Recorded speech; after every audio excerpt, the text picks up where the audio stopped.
Yeah, I mean, that is the message. Divine is within you. Divine is within me too. Divine is within you. Divine is within me too. Okay. Wow. Well, thank you for that. Thank you for that. So let us move into a moment of gratitude as we've been doing now all year long. Why a moment of gratitude? Because gratitude opens us up. It opens us up to all that God is, whatever God is to you. It opens us up to it because God is, and whatever is, it already is. And when we move into a moment of gratitude, then we give ourselves the opportunity to become available to it, to become available to truth, to become available to love, to become available to wisdom, and to become available to intelligence, to become available to all that God is in our hearts. So in our moment of gratitude, then we are opening up, we are changing our energy, we are changing our vibe. Because when we open up and we change our energy, we change our life.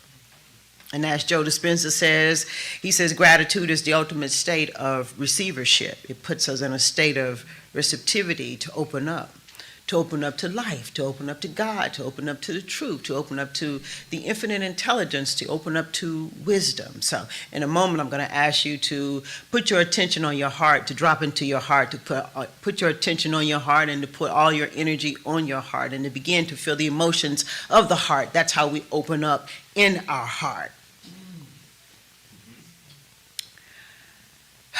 So, this might seem like a simple kind of practice, but it's a very powerful practice. It can change your life. It can change things. So don't let your body talk you out of it. All right, let's take a breath. And drop into our hearts. Put your attention on your heart, and if you're so moved, put your hand over your heart. Put all of your energy on your heart area, and begin to feel the emotions of the heart, to feel love and to feel gratitude, to feel it in your heart.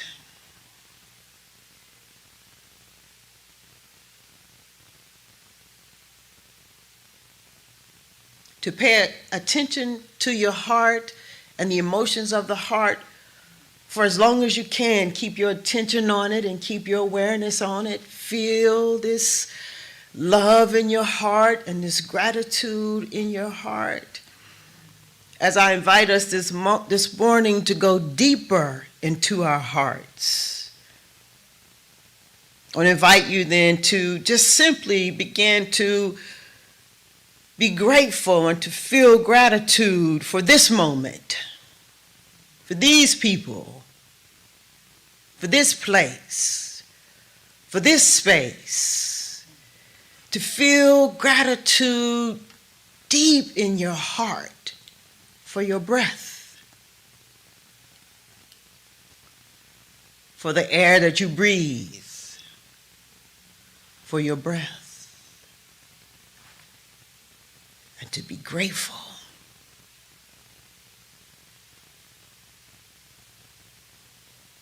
To allow yourself to be immersed in this feeling of gratitude, to begin to feel it within yourself, to feel it all through your body and to feel it in your heart, to be grateful for this place, these people, these doors, to be grateful for your breath.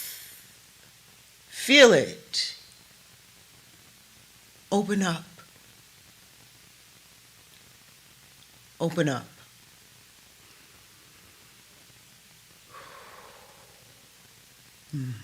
So slowly then, Let us all begin to bring our attention and our awareness back into this moment, becoming so fully present with our hearts wide open, available to the infinite, to truth, to love, to beauty, bringing ourselves back slowly, slowly. Bring yourself back, come back, feeling yourself supported by the seat, supported by your seat, and grounded by your feet.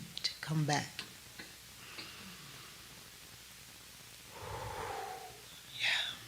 Yeah. So, our theme then for the year is head and heart, one mind. And this morning I'd like to start the message out by reading a few spiritual principles that is derived from Ernest Holmes and What We Believe. You can do a search online for Ernest Holmes and What We Believe to get a copy of what I'm reading from this morning. We have numbered hours here, and so you can read along with us if you'd like, or spend some time with it yourself, I guess is really what I'm trying to say. Spiritual principle number 1, we believe in God, the living spirit, almighty one, indestructible, absolute, and self-existent cause. We believe this one manifests itself in and through all creation, but is not absorbed by its creation. We do believe that the manifest universe is the body of God. It is the logical and necessary outcome of the infinite self-knowingness of God. And spiritual principle number 2, we believe in the individualization of the spirit in us, and that all people are individualizations of the one spirit. And spiritual principle number 3, we believe in eternality, the immortality, and the continuity of the individual soul forever and ever expanding. And finally, spiritual principle number 8, we believe in the universal spirit, which is God, operates through a universal mind, which is the law of God, and that we are surrounded by this creative mind, which receives the direct impress of our thought and acts upon us. We believe that if you change your thinking, you can change your life. We believe if you change your thinking, you can change in your life. You can change things, conditions. You can change your life. But here's a note.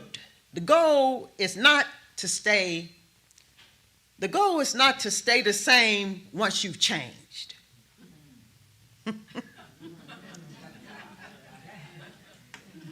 Rather, the goal is to change so you might not ever again be the same. Our goal is not to change so we can stay the same. Our goal is to change in such a degree that we might not ever again be the same. Our theme for the month, heal to trust. And what exactly is it that we are healing to trust? Well, we are here to trust ourselves. You're here to learn to trust yourself. You're here to learn to trust yourself. Matter of fact, tell your neighbor, you must learn to trust yourself.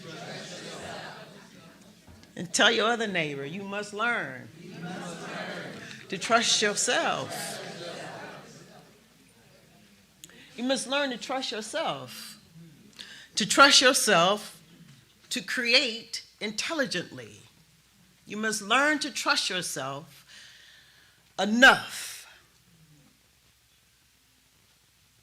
that you learn how to begin to create intelligently.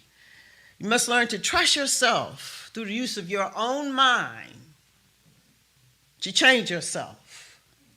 You must learn to trust yourself enough through your own mind to make up your mind to begin to create a new you, to begin to create intelligently.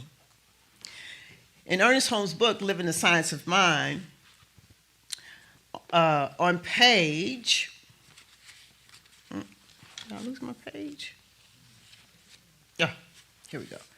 On page 164 and 165, in a reading titled, God Talks to the Heart. Here's what he says about creating. He says, while we admire the intellect, we must realize that the intellect is not the creative factor in the universe. Rather, it is feeling that is creative. He says that people have splendid intellects whose logic is almost perfect, but who seem never to penetrate the deeper mind where the creativity resides. To all treatments, no matter how intellectually or analytically correct they may be, there must be added this deep feeling and conviction that enables one to commune with the invisible. He says, as I have so frequently said, the best comparison I can think of is the feeling that an artist has towards beauty. For beauty is an invisible essence, an all-pervading, all-penetrating something that cannot be adequately expressed in words, but only in thoughts. It is an inward emotion of the mind which reaches out until it strikes some corresponding chord emanating from the universe itself. He says, listen with the heart. Through some unknown avenue, the heart reaches a depth that the intellect can penetrate only mathematically. Our hearts. We must learn to trust ourselves. We must learn to trust our hearts, because our hearts is where true creation happens.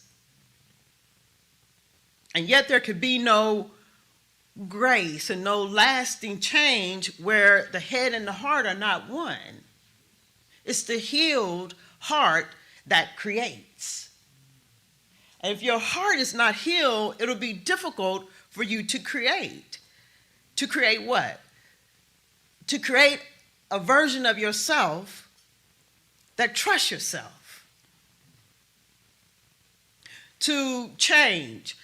To trust yourself, to change yourself in such a way that you can begin to change yourself, to evolve as the principle suggested, that we are eternally evolving, forever and ever becoming more and more and more of who we are. And nevertheless, it requires a trusting heart to be able to create this experience in our lives. So you can always change your energy. And true change requires that we do change our energy, because it's the energy in the heart that we must change. Why? Because God talks to the heart. Listen, there's going to be some things that we're going to have to do that's going to require our hearts.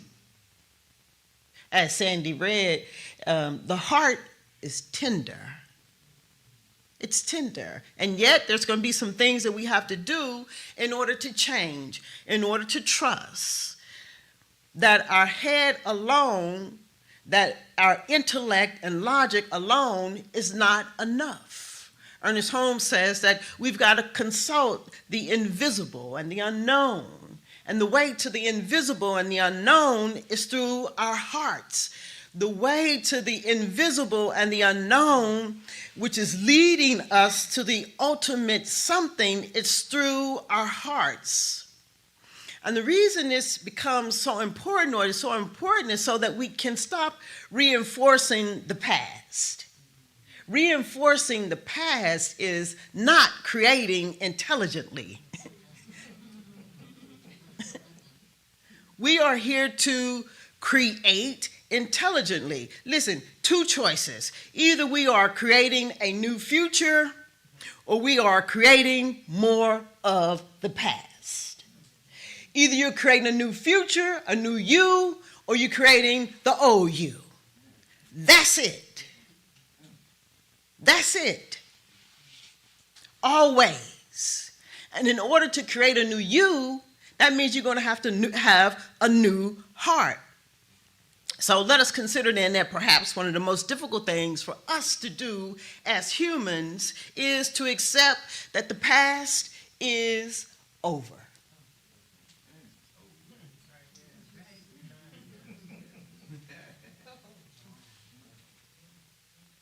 The past is over.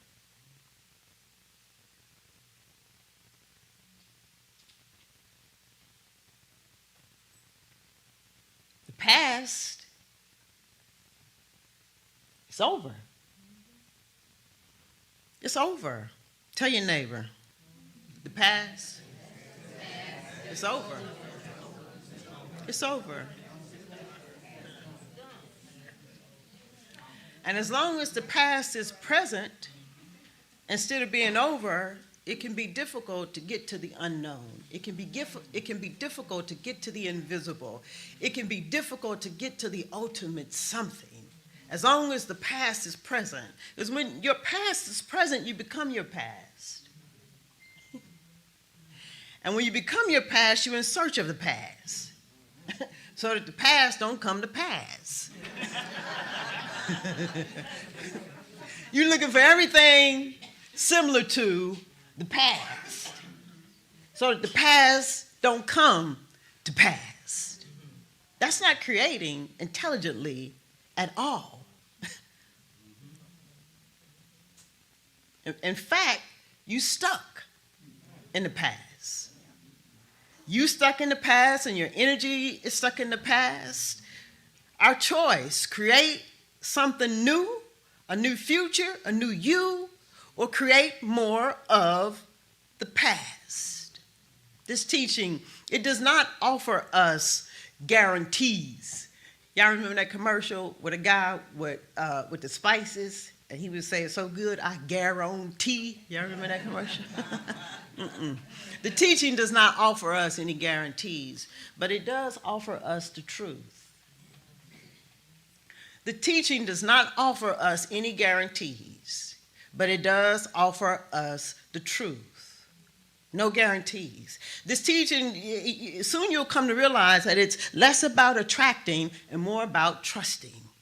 Many people come to the teaching thinking that it's about attracting, but it's not. It's about trusting. And the teaching, it doesn't offer you any guarantees, but it does offer you the truth. And the truth is not found in any one book.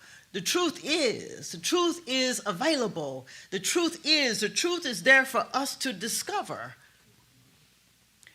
And for me, the truth, it'll do. But it's tender. It's tender. For me, the truth will do. The teaching doesn't offer you anything other than the truth. I'm going to read to you one last thing from Ernest Holmes and Living the Science of Mind. I'm reading from page 111 and 112, and his reading titled, "The Discovery of God is Personal." He says, "No one can find God for us, the truth. For each individual must do this for themselves. We cannot find God outside the self because we cannot go outside the self. There is no place where we begin and God leaves off. We can find God only within ourselves. At first, this seems blasphemous, as though one were setting oneself up as God, but such is not the case. One is merely setting one's self up as a center in the consciousness of God, forever one with God, an incarnation of the universal. The gift is not of man's endeavor, but of life itself. This is the gift made from the foundation of the world and is self-evidently true." He says, "The starting place is within ourselves, and there can be no other place to begin on the road to self-discovery, the discovery that leads back to the original force. Gradually, as we shear the belief in separation from our consciousness, the chaos produced by it, the inhibitions and inner turmoil, we emerge on the other side of this chaotic mass and find that heaven was waiting there all the time. Nothing had happened to it, as in the experience of the prodigal of old, the Father's house was still where it always had been. But just wishing, hoping, or longing will not bring about this self-discovery. There must be a persistent and painstaking attempt to separate everything from us that does not belong to the spiritual man. He says, others may show us how they did this. They may even suggest how we proceed, but there is a path that each one of us must walk alone. Yet not alone, because forevermore there is a spirit that beckons, a presence that feels out toward us and feels toward as we feel toward it.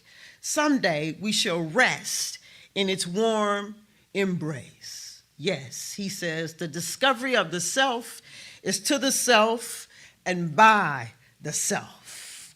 The discovery of God is personal.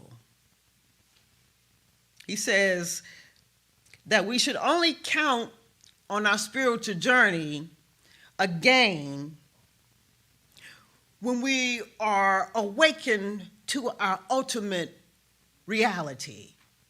That in your spiritual practice and in my spiritual practice, what matters is our ability to turn to the ultimate reality.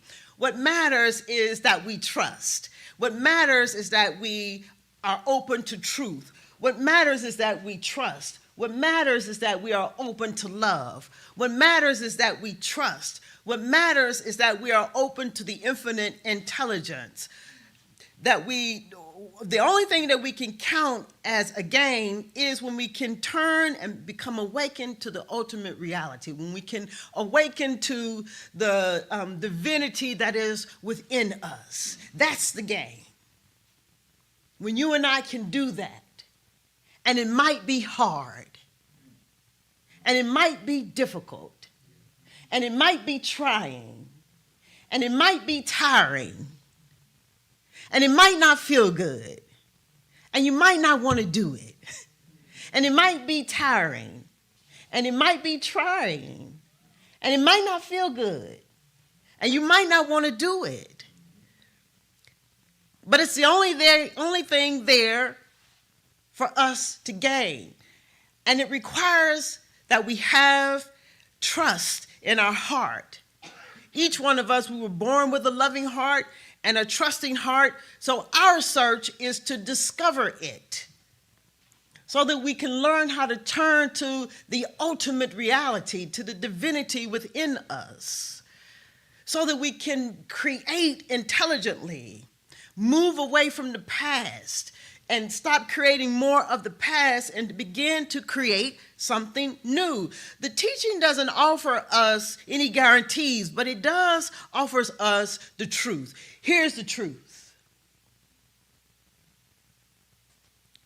I got to create a new me, and you got to create a new you.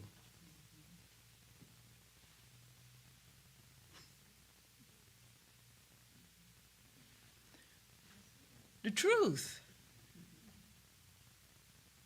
I got to create a new me, and you got to create a new you. I was contemplating this, and I was thinking about this, and all of a sudden, this scene ran through my mind, and it was this. What if I came in here on a Sunday, and everybody from my past, everybody calls me pain. Everybody calls me hurt. Everybody that calls me disappointment. All of them was here, sitting in these chairs, fully participating in the Sunday service. What would be my message?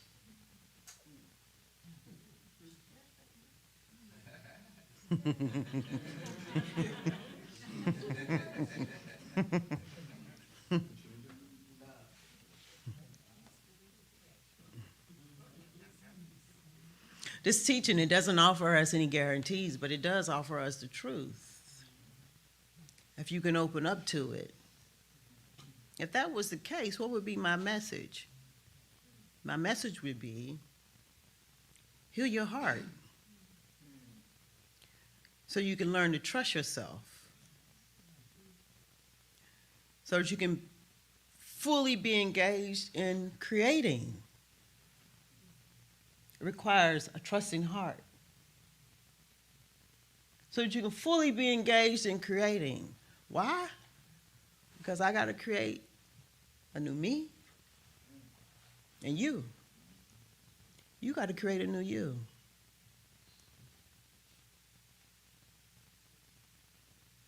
I got to create a new me. A new me. So much love in my heart that I don't hold anything back. That I don't ever hold the truth back. That I don't ever hold love back. Whatever you do is what you do, but that's the message. I got to create a new me and you got to create a new you. In case there's a congregation, an unexpected congregation, you got to be ready with a message in your heart. It requires a loving heart and a trusting heart. A changed heart and a made-up mind. The teaching doesn't offer us any guarantees, but it does offer us the truth. I got to create a new me, and you got to create a new you. We must learn to trust our hearts. Let us take this opportunity then to drop back into our hearts.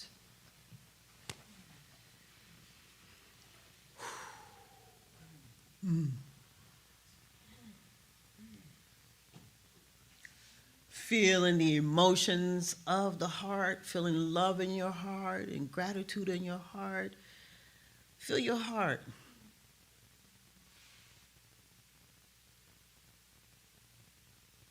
Feel your beating heart. We must learn to trust our hearts.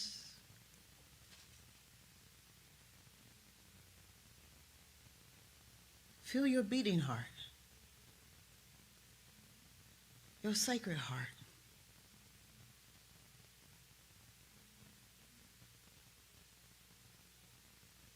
Feel it.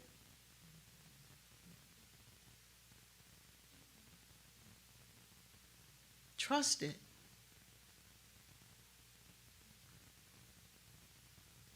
Feel it.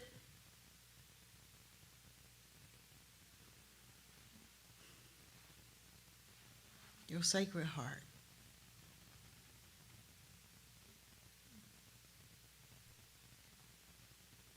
Your loving heart.